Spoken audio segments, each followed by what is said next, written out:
Hello అండి. నమస్తే. నేను మీ రాధ. ఏంటి ఇంత లావుగా ఉంది ఫోటో అనుకున్నారు. ఇది దీపావళి పండుగండి. ఆఫీస్‌లో తీశారనమాట. 90 కేజీస్‌లా అనిపిస్తాను. బట్ నేనొచ్చేసి 75 కేజీసే. మార్నింగే మీకు నేను చూపిస్తున్నాను. ఇది నాగుల చవితి రోజనమాట. నాగుల చవితికి పుట్టలో పాలు పోయడం అవ్వలేదండి. దీపావళి వీడియో కూడా వస్తుంది. దీపావళిదిను, నాగుల చవితి ఒకటే రోజు చేసేద్దామని వీడియో అనుకున్నాను. బట్ కుదరలేదు. బుగ్గలు చూపిస్తున్నాను. నాకు ఫ్యాటల్లా పొట్టను బుగ్గల్లోనే ఉంటుంది. పైన చూసారా పిక్ ఎంత లావుగా ఉన్నానో అని చూపిస్తున్నాను మీకు.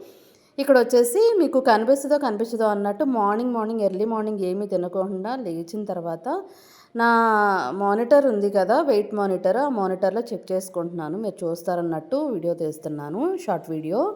ఎవరైనా ఫస్ట్ టైం గనుక చూసినట్టయితే ప్లీజ్ సబ్స్క్రైబ్ చేసుకోండి. నాది ఎవరికైనా ఉపయోగపడితే షేర్ చేయండి. ఓకేనా? చూస్తున్నారు కదా!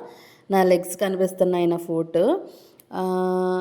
75.7 అనమాట. నేను 60 కేజీస్‌కి రావాలన్నమాట. ఎప్పటికప్పుడు నేను ఇదే 4 ఇయర్స్ నుంచి ఇదే వెయిట్ మెయింటైన్ చేస్తున్నానండి. బట్ మధ్యలో చేస్తున్నాను, స్కిప్ చేసేస్తున్నాను. ఈసారి స్ట్రిక్ట్‌గా చేయాలని ఎప్పటికప్పుడు అనుకుంటున్నాను గానీ, బట్ నేను చేయలేకపోతున్నాను. ఎనీవేస్ చూద్దాం ఎంతవరకు చేయగలను ఏంటనేది. బాడీ మాత్రం 90 కేజీస్‌లా అనిపిస్తది. బట్ 70 కేజీసే ఉన్నాను. ఇది చిన్న షార్ట్ వీడియో. Thank you.